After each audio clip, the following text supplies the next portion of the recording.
객관적으로 보더라도 전교 1등. 권혜리 SBS 보도 기자 어서 오십시오. 안녕하세요. 뭐 1번, 2번 항상 그러셨을 거 아닙니까? 예, 저 맨날 1번, 2번이었어요. 예. 근데 예전에 가시가 있었어요. 가시. 네. 아, 맞아요. 우리나라 성 중에. 맞아요. 프로야구 가시가 선수 있어요. 중에서 또 가드겸 선수. 아, 그렇죠. 네, 예. 저희 고등학교 때 그 남중근 PD도 알 거예요. 고등학교 때 국사 선생님 성함이 가재자 복자거든요. 아, 그래요? 전교생이 기억할 거야 아마 그분 성함. 그래요. 잘 계시는지. 그 동생이 가제트라고. 오. 네. 그 1번이 권혜리, 2번이 남중근. 뭐 그랬던 모양이죠? 이제 고등학교 때 같은 반이었고. 예. 남녀는 따로 원래 분리하잖아요. 예. 네, 여자애들이 앞에 가서 늘 1번을 했었죠. 아이고 그렇군요. 알겠습니다. 저희 SBS 라디오에 남중근 PD라고 계신데 두 분이 또 공교롭게도 중고등학교 동창이어서. 동창이었어요. 초등학교는 아니었습니까? 아니었어요. 되게 하시는 팟캐스트에서 네. 뭔가 쓸데없는 얘기를 많이 하나 봐요. 남중근 PD가. 두 분이 뭐 그냥 같은 동문 정도가 아니라 뭐 그 이상의 뭐 어떤 아니야, 그냥 친구였어요, 진짜로. 아니 그 이상이라면 이제 1등, 2등을 다투는 그런 관계다. 뭐 이런 얘기를 한 적은 없습니다. 예, 그래. 김용민의 뉴스관장이라고 그런 팟캐스트도 있습니다. 네. 자, 그래요. 오늘도 정철진 평론가와 권혜리 기자와 함께하겠습니다. 앞서서 이 뉴스를 슬쩍 다뤘는데 지금 주가 추락이 이만저만한 상황이 아닌 것 같아요. 그렇습니다. 우리가 보통 이제 처음 기자가 딱 됐을 때 이제 증권부를 이렇게 발령이 되면은 기사를 어떻게 써야 되나 이제 배우거든요. 요즘은 모르겠어요. 요즘 언론사는 이렇게 배울 때 이제 주가가 떨어졌을 때 어떤 날은 하락했다, 어떤 날은 급락했다, 또 어떤 날은 폭락했다. 기자 마음대로 쓰면 안 된다. 뭐 이렇게 저는 이제 배웠었거든요. 그러니까 보통 우리가 한 1%대에서 1% 이하 이건 언제든 나올 수 있어서 이제 이럴 때는 하락했다, 내지는 떨어졌다라는 표현을 쓰고요. 한 2%가 넘어서 3% 될랑말랑, 한 2.5% 이렇게 되는 급락했다라고 써라. 하고 이제 3% 이상이 되면 이때는 조심스럽지만 이제 폭락이라는 표현을 쓰는데요. 저도 배웠어요. 그렇게 배웠구나. 우리 에리 기자도. 그러면 몇 % 정도 떨어져야 폭망이라고 씁니까? 폭망이라고는 안 쓰죠. 그래요? 주가가 폭망했다 이렇게는 신문 기사가 모르겠어요. 한 5년쯤에 쓰는 언론사도 나올지는 모르겠지만은. 가자라고. 가자. 네. 근데 오늘 새벽에 뉴욕 증시를 보면은 이제 폭락이라는 표현을 일부 썼더라고요. 나스닥 같은 경우가 4.08% 폭락이거든요. 나스닥 선물은 5%가 넘는 하루입니다. 시장이 이렇게 4% 5% 빠지게 되면 종목은 7, 8%, 10% 넘는 게 너무나 많다라고 할 수가 있겠고요. 다우지수도 이제 3.15% 급락, 폭락이 됐는데 이제 어제 코스피 코스닥 연중 최저치였는데 오늘 청취자분들 중에서 주식 투자하시는 분들 알겠지만은 지금 또 거의 2%대, 3%대 급락, 폭락 장세가 이어지고 있어서 참 이래저래 지금 금융시장이 혼돈에 빠지고 있습니다. 제가 주식을 하지도 않고 뭘 잘 모르지만 경제에 대해서 전반적으로 나름대로 트럼프 이펙트가 아니겠는가 이런 막연한 추측을 했는데 터무니없습니까? 아니요. 크게 두 가지 축으로 보면 금융 사이드에서는 미국의 역시 미국 연방준비제도 이사회의 기준금리 인상입니다. 기준금리 올렸을 때 금리 인상이 여파 없다 했지만 딱 이틀 여파가 없었고요. 3일째 되는 날부터 아시아국 또 신흥 증시가 완전히 초토화가 됐고요. 이게 결국은 미국은 괜찮겠지, 미국 빼고 다 버티겠지 했는데 미국 스스로도 무너지고 있거든요. 그건 미국 경제가 좋다 하지만 미국도 자세히 들여다보면 이게 양쪽 안으로 풀린 돈의 힘으로 올린 경제란 말이죠. 그러니까 다시 뿌린 돈을 걷어들인다는 이제 긴축 사인, 추세적인 금리 인상을 얘기하니까 미국도 지금 약간 버티다가 무너지는 모습이 아닌가라고 볼 수가 있겠고, 이게 이제 금융 사이드고, 실물 사이드에서는 방금 얘기하신 이제 미국과 중국의 무역 전쟁의 여파가, 이게 제가 계속 말씀드리죠. 중국이 딱 항복을 하면은 깔끔하게 끝나요. 근데 중국이 버티고 결사항전을 나가면 나갈수록 중국도 어마어마하게 무너지지만 결국은 미국도 내상을 입습니다. 일부 보도를 보니까 중국은 언젠가 겪어야 할 고난을 겪고 있다. 이렇게 생각하면서 또 견디고 있다는 얘기가 있어요. 그렇습니다. 예. 예, 뭐 얘기가 있는 게 아니라 그런 보도도 많이 나오고요. 예. 이번에 중국이 무릎을 꿇으면은 10년 내에 다시는 뭐 G2 있다면 못 듣습니다. 그러니까 거의 중국도 사활을 걸고 있고 예. 지금 뭐 시진핑 주석 거기도 왕치산 얘기도 뭐 나오지 판민빙 뭐 이런 얘기 많이 나오지 않습니까? 무슨 비디오. 그러니까 시진핑 입장에서도 일단은 이 타켓을 미국으로 잡아가지고 대회에서 한판 붙어버리려는 뭐 이런 속셈도 있는 것 같아서 절대적으로 이 미중 무역 전쟁이 하루 아침에 끝나거나 해피엔딩이 될 것 같지는 않고 결국은 중국도 완전히 뭐 초토화. 여기 따른 미국 역시도 그 이상의 뭐 충격, 뭐 이런 좀 아주 비관적으로 보면 여기까지도 우리가 대비를 해놓을 필요가 있겠습니다. 고래 싸움에 새우등이 가장 직격탄이 우리죠. 네. 왜냐면 우리는 수출로 먹고 사니까. 어떻게 직격탄을 맞게 될지. 지금 가장 큰 단기적인 이슈가 이제 다음 주에 더 큰 악재가 오는데요. 예. 아마 우리 청취자분들 봤을 텐데 환율 조작국 지정이라는 이제 그 이벤트가 이제 다음 주에 다가오는데요. 이게 뭐냐면 미국은 이제 재무부가 4월하고 10월에 예. 환율을 조작하는 국가. 이게 무슨 뜻이냐면 일부러 자국 통화 가치를 떨어뜨립니다. 그러니까 우리도 원화 약세로 만들면 네. 보통 수출은 달러로 거래가 되잖아요. 예. 달러로 바꿀 때 달러 표시 가격은 떨어지죠. 그럼 같은 자동차인데 더 싸단 말이죠. 예. 그걸 우리가 수출 가격 경쟁력 강화라고 하는데 이렇게 인위적으로 자국 통화를 약세를 해가지고 수출해서 흑자를 벌려는 나라들을 콕콕 재무부가 이제 찍어냅니다. 그게 환율 조작이었습니다. 그게 바로 환율 조작국이라는 거예요. 그게 환율 인위적인 조작이었군요. 예. 그러니까 그렇게 부르죠 미국은. 네. 그러니까 어느 정도는 이렇게 환율을 관리한다고 대놓고 말하는 국가는 하나도 없는데 예. 어느 정도는 다 조금씩 이제 신경을 쓰잖아요. 미국은 안 합니까? 미국이 기축통화이기 때문에 할 필요가 없죠. 그렇죠. 자기는 자기들의 뭐 기준이기 부족하면 때문에. 찍어내면 되고 예. 이제 좀 걷어들여야 되겠다 하면 쫙 빨아들여가지고 세계를 힘들게 하면 되고 하는 거죠. 근데 이제 미국이 너희들은 조작국이다라고 딱 찍어서까지 이제 관리 들어가기 시작하면은 그냥 일반 관리의 수준이 아니고 이제 굉장히 데미지를 입게 되는 예. 거죠. 지금 우리나라가 환율 조작국으로 찍힐 가능성이 우리는 없어요. 우리는 그럼 아니지만. 바로 뭐냐? 예. 중국을 환율 조작국으로 지정할 것이라는 소문이 뭐 월갈비에서 지금 파다하거든요. 중국은 뭐 모든 카드를 다 쓰네요, 미국이. 그렇죠. 미국은 이제 마지막 활용 점정을 이제 중국으로 보고 있는데, 네. 즉 중국이 일부러 위안화를 약세로 만들어서 평가절하를 쳐서 네. 중국 수출 잘하려고 한다라는 건데, 네. 이거를 이제 기사를 잘 보셔야 되고, 뭐 경제 전문가나 교수님이 한 얘기를 잘 들어야 되는데, 그럼 이제 위안화 약세 때문에 조작국을 지정을 하잖아요. 그러면 위안화 강세가 되겠지.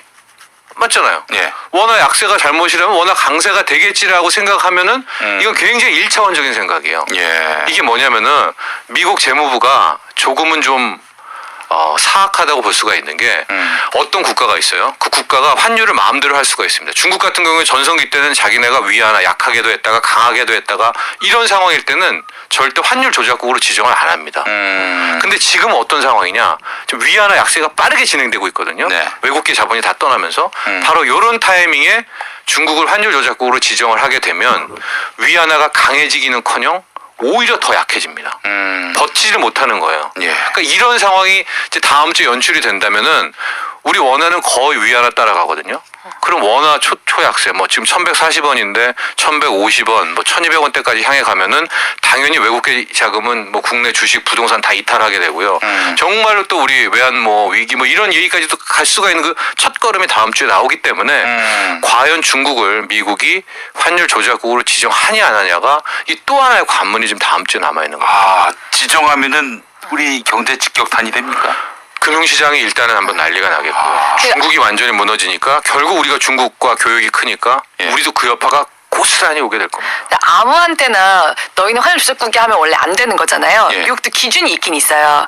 근데 평소에 적용하는 기준으로는 중국이 거기에 해당이 안 돼요. 근데 다른 법, 뭐 종합무역법이라고 다른 법을 적용해서 무리를 해서라도 다음 주에 환율 조작국이라고 딱 해버리면은 이제 중국이 굉장히 큰 타격을 입으면서 그러니까 중국 경제에 굉장히 의존을 많이 하고 또 돈은 위안화에 지금 연동돼서 가고 있는 우리로서는 굉장히 임팩트가 장기적으로 좀 있을 수도 지금 뭐 있습니다. 짧게 뭐 음모론 비슷한 얘기를 하나 하면은 지난 2016년에 무슨 일이 있었냐면은 예. 전 세계 이제 헤지 퍼스트 펀드들이 있어요. 예. 이 친구들도 이제 팀 플레이를 많이 하는데 헤지 펀드의 아버지가 조지 소로스거든요. 이제 그 후배들 뭐 카일 바스 같은 영화 빅쇼트에도 나온 이제 이런 사람들이 2016년에 대규모로 위안화를 잡으러 들어갑니다. 그러니까 위안화를 계속 숏을 쳐가지고 네. 위안화를 아주 파산시키려고 들어가게 되는데 중국은 고시 환율이라고 그래가지고요. 환율을 중국의 인민은행이 일단 아침에 고지를 하게 되거든요. 그래서 어떤 일이 그때 있었냐. 이 헤지 펀드들은 앞으로 위안화가 더 약해질 거다라고 배팅해서 들어가는데 인민은행이 아침마다 나와가지고 더 강하게 위안화를 강하게 고시를 하는 거예요. 그러니까 헤지 펀드들은 분명히 중국 경제 모든 것을 봐서 위안화는 약해져야 되는데 인민은행이 멋대로 강세로 막 계속 고시를 하게 되니까 그때 당시 한 7조, 8조 원대의 대형 손실을 보고 정말 헤지 펀드의 초특급 에이스들이 다 항복을 하고 떠나거든요. 근데 제가 보기에 이번에 2년 만에 칼을 갈고 다시 지금 또 중국 위안화를 공격하러 들어가지 않았을까라는 이제 그런 추론도 같이 하게 되면서 글쎄요, 이번 주도 주식시장 금융시장 굉장히 위험하지만 우리가 다음 주까지는 정말로 초긴장 상태로 돌입해야 될 것 같습니다. 아, 알겠습니다. 아유, 이를 악물고 있어야 되겠네요. 예. 자, 권혜리 기자님. 네. 내가 미처 챙기지 못한 네. 사투리 돈. 네. 이거 찾아볼 수 있는 꿀팁을 알려주신다고. 네, 어려울 때니까 작은 돈이라도 챙겨야 될 것 같은데. 예. 뭐 저희 가끔 나와서 말씀드렸어요. 뭐 가끔 잊어버리는 뭐 카드 포인트나 아니면은 보험금 같은 거 내놓고 안 찾아가는 방법 말씀드렸는데 그 통신료에도 그런 게 있을 수 있거든요. 그러니까 이동 통신료, 그러니까 그 무선 전화료 그리고 네. 유선 전화료에도 과다 납부를 하거나 예. 할인을 받을 수 있는 게 있는데 할인이 덜 되거나 하는 경우들이 있어요. 예. 네. 근데 이게 생각보다 좀 많아요. 그러니까 그동안에도 꽤 찾아갔다고 하는데도 이번에 이거는 그 신용현 의원실에서 네. 그 방통위 문의해서 이제 만든 자료인데 43억 원이나 돼요. 그러니까 66만 명이요. 66만 명이 더 낸 전화료가 43억 원이 되는 거예요. 그러니까 이게 평균적으로 한 사람당 한 6,500원 정도 네. 내신 분들은 더 냈다고 볼 수 있거든요. 예. 이걸 어디서 찾아볼 수 있느냐?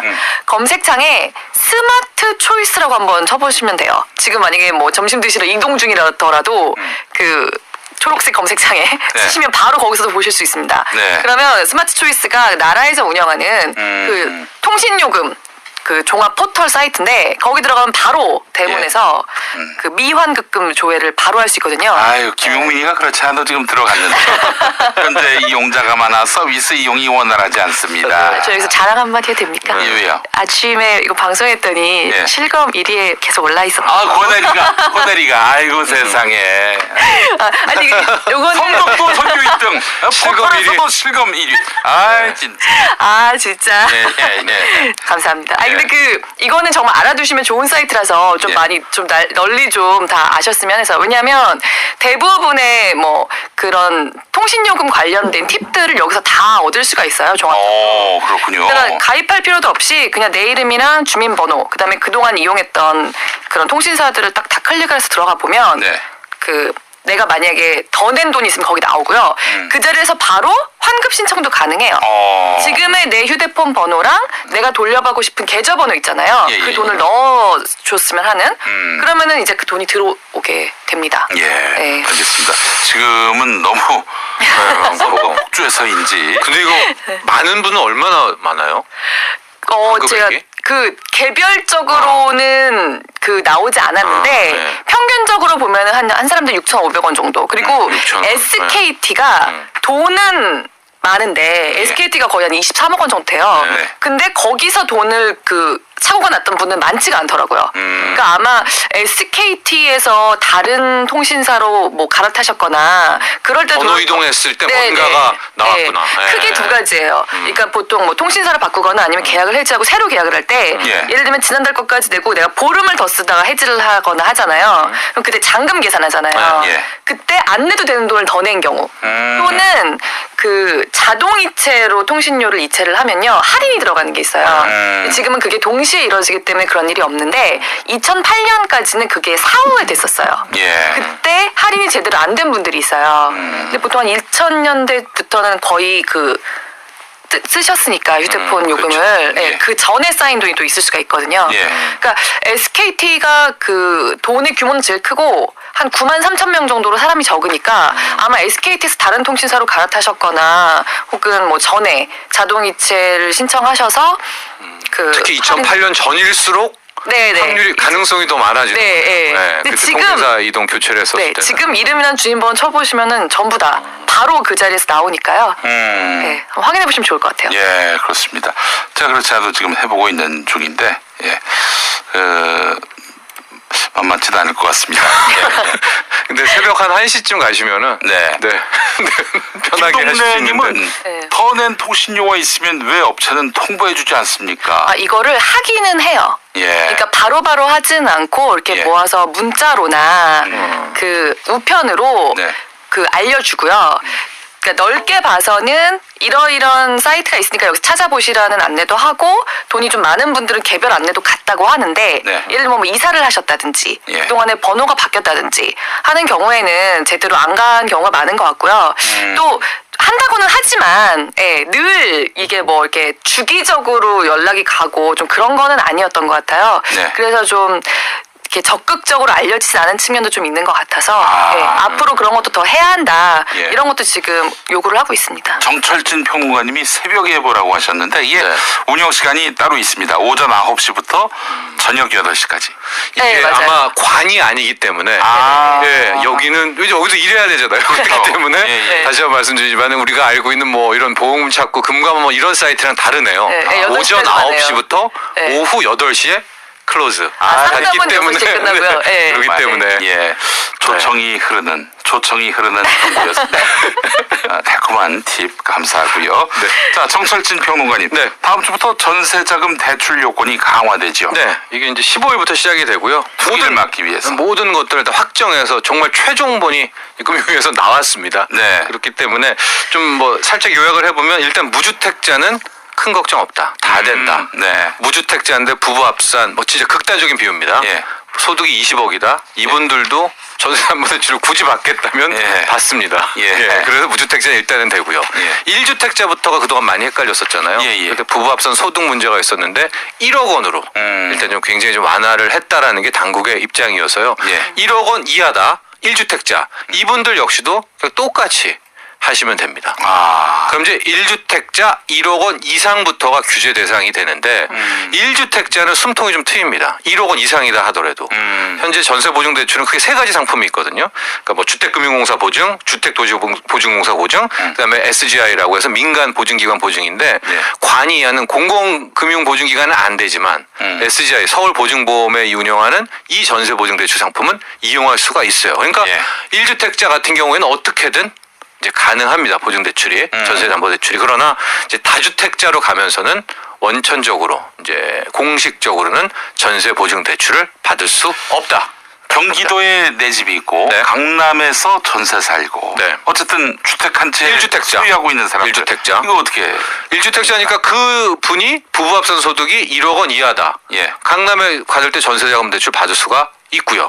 셋 다. 합산 소득이 1억이라 하면 연봉을 말하는 거죠. 그렇죠. 부부. 예. 부부 합친 맞벌이가 많으니까요. 근데 예. 아까 말한 것처럼 일산의 1주택자인데 강남에서 부부가 살려고 하는데 부부 합산 소득이 1억 원 이상이다라고 할 때는 앞서 말한 세 가지 전세보증대출 상품 중에서 예. 서울보증보험 것만 이제 가능한데 조금 이게 사설기가 민간이어가지고 대출 이자율이 높습니다. 한 0.4%포인트. 금리가 조금 더 높아요. 그래도 예. 한 지금 보니까 연 3.3%? 그러니까 전세담보대출도 그렇게 이 대출 이자율 높지 않은 게 이건 떼일 연체는 있어도 가능성이 있어서 떼일 염려는 없잖아요. 왜냐면 전세로 딱 들어간 거기 때문에. 그렇죠. 예. 예. 그러니까 그런 좀 특징이 있는 상품입니다. 부부 합산 소득은 1억 원이 넘는데 네. 기존에 받은 대출이 있습니다. 연장됩니까?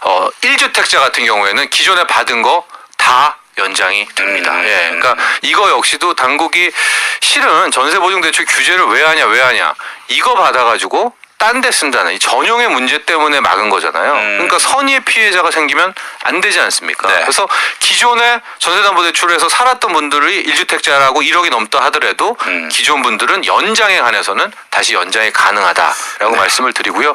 다주택자 같은 경우에도 받았습니다. 이제 받고 지금까지 살았어요. 예. 근데 자기가 다주택자인데 1주택만 남기고 다 팔겠습니다. 각서를 쓰는 거예요. 2년 내. 그러면은 이분들도 또 연장을 가능해서 받을 수가 있습니다. 예. 주거용 오피스텔이나 이 분양권을 갖고 있어도 네. 주택에 해당합니까? 이거 이제 이 기사를 많이들 이게 뭔 얘기 하실 텐데 제가 계속 말씀드리죠. 선의의 피해자 방지 때문에 예. 다주택자의 개념이 조금 다릅니다. 그러니까 그래서 오피스텔은 우리가 원래는 주택담보대출 받을 때는 안 되거든요. 네. 근데 다주택자는 오피스텔은 주택으로 안 본다. 분양권, 입주권 네. 이것도 전세보증대출에 있어서는 다주택자로 안 봅니다. 하고 막 시골에 있는 20년 된 막 부모님의 그 막 노후주택 이거 역시도 갖고 있어도 다주택자로 안 봅니다. 뭐 시골은 기본적으로 예외 아닙니까? 그렇죠. 그러니까 기본적으로 왜냐면 주택담보대 그렇죠. 그거 하긴 하는데 어쨌든 주택담보대출 받을 때 주택 개념과 네. 전세보증대출의 주택은 다르기 때문에 다주택자 하더라도 나 지금 분양권 있는데 뭐 어떻게 합니까? 이럴 때는 그 다르다라는 예. 것들을 알아주시면 될 것 근데 같습니다. 민간임대주택 특별법에 의한 임대주택 있잖아요. 예, 예. 그거는 적용이 돼요. 아, 그거는 알겠습니다. 포함합니다. 주택수에. 전세대출 제한제도를 이제 도입했는데 어떻게 이게 저 부동산 투기를 잡는데 어떤 약효가 있을까요? 뭐 저는 이렇게 소개를 해드렸지만은 저는 좀 실은 원래 이거 나왔을 때는 그렇게 좀 긍정적이진 않았었어요. 예, 예. 왜냐하면 과연 전세보증대출금을 받아서 요 돈을 가지고 뭐 주택자금으로 쓴 사람들도 있긴 하겠지만 과연 이들이 몇이나 되며 이들이 과연 투기꾼인가라는 것들에 대한 좀 명확한 분석이 있었을까 과연 당국에 네. 그런 차원에서 어쨌거나 제가 노력은 알죠. 마음은 알겠죠. 워낙 뭐 안 잡히니까 그러나 뭐 어쨌든 시행이 되는 것이고요. 예. 이렇게 저렇게 영향을 받을 수가 있으니까 청취자분들은 해당되시는 분들은 여기 맞춰서 또 대응하셔야 될 것 같습니다. 자, 짧게 하나만 이 질문에 답변을 부탁드리겠습니다. 네. 중국에 살고 있습니다. 인민 피해를 한국 돈으로 환전할 예정인데 이번 주에 미리 해둬야 할까요? 저는 인민폐가 있다면 달러로 먼저 바꾸시는 게 나을 것 같아요. 달러로? 네. 오. 근데 인민폐가 떨어지면 한국 돈도 같이 약세가 될 것 같거든요. 네. 그래서 위안화가 더 떨어지는 것 때문일 텐데 저는 만약에 바꾸라면 지금 바꾸시는 게 나을 것 같아요. 예. 제가 떨어져도 위안화가 더 떨어질 것 같습니다. 저는 생각은 그렇습니다. 예. 네. 자, 정철진 평론가님 말씀이었고요. 권혜리 SBS 기자 수고하셨고요. 예. 자, 김용민의 정치쇼 오늘 순서 마무리하겠습니다. 내일 아침 10시 5분에 다시 올 텐데 청취율 조사 전화 오늘부터 갑니다. 여러분 외면하지 말고 받아주시기 바라겠습니다. 여러분 안녕. 고맙습니다. 감사합니다. SK